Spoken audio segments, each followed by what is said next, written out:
Alright, so hello everyone and welcome back. Now what we are going to do in this video is to extend our discussion about integrating rational functions. Okay, so let's get started. Now here the rule says is if you want to integrate 1 over x plus k, what is k? K is a constant. So if you do that, what you get is natural log absolute value of x plus k. Now this is somewhat similar to the rule that we learned. If you integrate 1 over x, we get natural log absolute value of x plus c. The difference is now you have plus k here, right? Plus a constant. Okay. Now, well, let's do some examples. Okay, so for example, 1 over x plus 3. If you integrate that, you get natural log x plus 3 and plus c, of course, the arbitrary constant.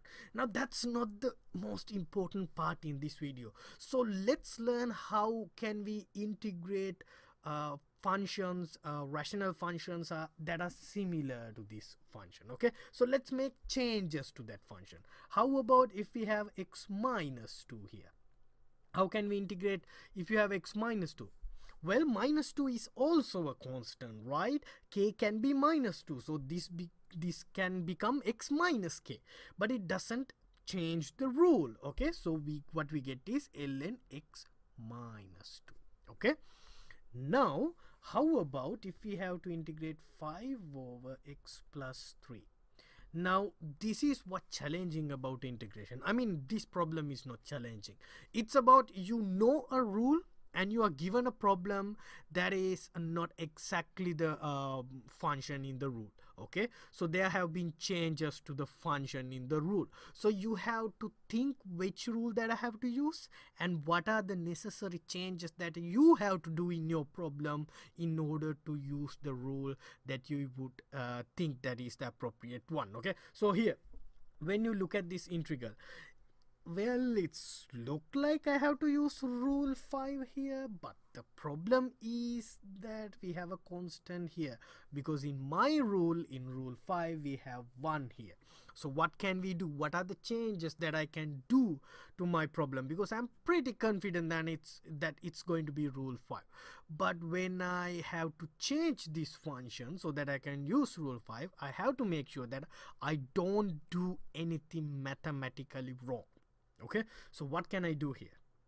Well, we learn about this, right? We can pull out 5 out of the integral, right? So we take 5 out of the integral, then what we get is 1 over x plus 3.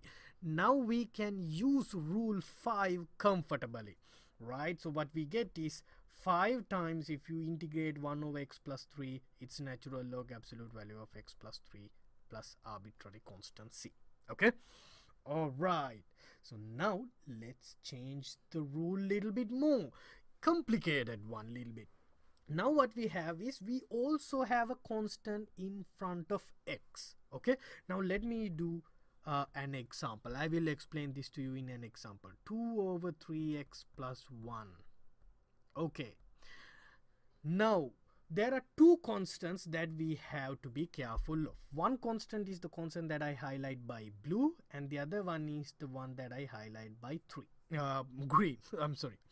So now we all know how to handle 2, right? Now 2 and 3 are different type of constants. Let me explain you why.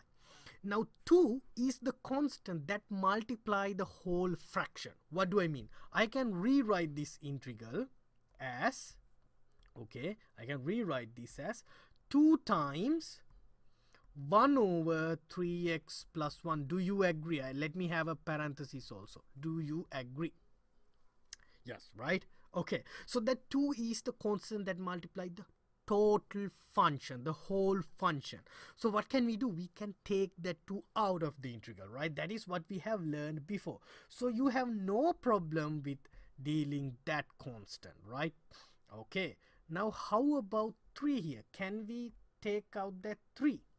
Well, you can, but you have to be a little bit careful, right? Because if you take out that 3, that will be 1 over 3 x plus 1 over 3. Now, so if you take out that 3, so let me write down. So what you get is 1 over, so you would have 1 over 3, you take 1 over 3, 1 over x plus 1 over 3. So you would get this.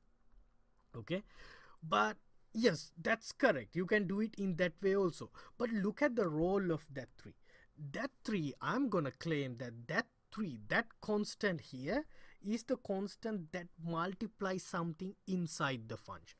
What do I mean? So here the whole function is 1 over 3x plus 1, right? So 3x is a part of the function, that is like a small piece of the function. So x is a piece of this function and it is multiplied by 3. Okay, so that constant, its role is little bit different. So according to the rule, it says is that, okay, when you have that constant like that a, take it out as 1 over a. Okay, so how do we integrate this problem? How do we integrate this function? Well, the answer is 2 over 3. Now it says, the rule says it should be 1 over a. Okay, you divide by a. Whatever a you have, you divide by a. So you divide by 3. Natural log 3x plus 1 plus c, arbitrary constant c. Now I have seen a lot. This is one of the biggest mistakes that you do, which is you forget to divide by 3 in this type of problems. Okay, you just write your answer like 2 times natural log 3x plus 1 or 6 times natural log 3x plus 1. No, don't forget, this rule is very important. Don't forget to divide by the 3. Don't forget to divide by a. In this problem it's 3, but usually it's a. Okay, the constant a. All right, so let me do one more example. And yeah, 2 over 4x minus 5. It's very easy, okay, once you remember this rule. So it's 2 natural log absolute value 4x minus 5 plus c, here divide by 4. Don't forget that. Now why is it happening? The reason is we have to go to integration by substitution to understand it. Okay, that's a one way to understand it. But don't panic. I'm not doing integration by substitution here. I'm just providing you a rule so that you can remember it and you don't have to use integration by substitution to solve this problem. But when we learn integration by substitution, I will make sure that I will teach it to you. Okay, that's a one way to understand why are we dividing by this constant. Another way is, here's a challenge from me. Now think about this one. Integration and differentiation, they have an interesting relationship. Okay, so integration and differentiation is like addition and subtraction, or multiplication and division. When you say that, it's like the opposite operations, right? Now it's like, it's so if you do an addition, you can undo it by subtraction. If you do a multiplication, you can undo it by a division, right? Or in your computer, if you copy something accidentally, you can use Control C, the undo button, to undo it. So if you differentiate, okay, here's my challenge. Differentiate, okay, you can, if you have forgotten, use a differentiation calculator, okay, or your calculator in one. Differentiate natural log 4x minus 5 here. Okay, all right, so let's say our problem is to integrate 1 over 4x minus 5. Okay, now you want to understand why. We know the answer, it's 1 over 4 natural log 4x minus 5. Now you want to understand why are we dividing by 4. Now my challenge is differentiate natural log 4x minus 5 and see what you get. Okay, all right, so now integrate what you get after differentiation. That means go back. You should think what you should do to get natural log 4x minus 5. Okay, try it by yourself. Okay, I'm not gonna do that here. Try it by yourself, but I'm gonna explain it a little bit in next video. Okay, now before I finish the video, I want to show you something very important. Another common mistake is, okay, how can we integrate 1 over x square plus 1? Well, I just learned it. Okay, it's natural log x square plus 1 plus c. Oops, is that correct? This is wrong, absolutely wrong. Okay, why is that? Let's go back to the rule. What is the difference between the function that we just integrated and the rule that we have? What is the power of the x term in our rule, in the denominator? it's 1.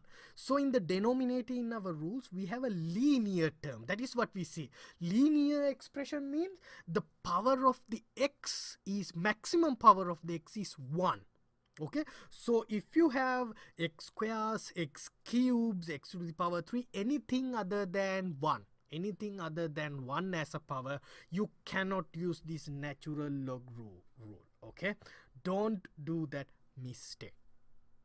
Okay, all right. So how can we integrate then, like 1 over x square plus 1, or 1 over x square plus 2x plus 1, or 1 over x to the negative 3 plus 1? How can we integrate these functions? That's a topic for future. Okay, we need a special technique for that. But if it is linear, if the power of x power is 1, yes, you can use, if it fits to our rule. Okay, if it fits to our rule description. All right, so one more thing, one last thing before we move on here to the other video, is that another common mistake is you think that the integral of natural log x is as 1 over x. This is also wrong. Okay, this cannot happen. Okay, yes, the integral of 1 over x is natural log x.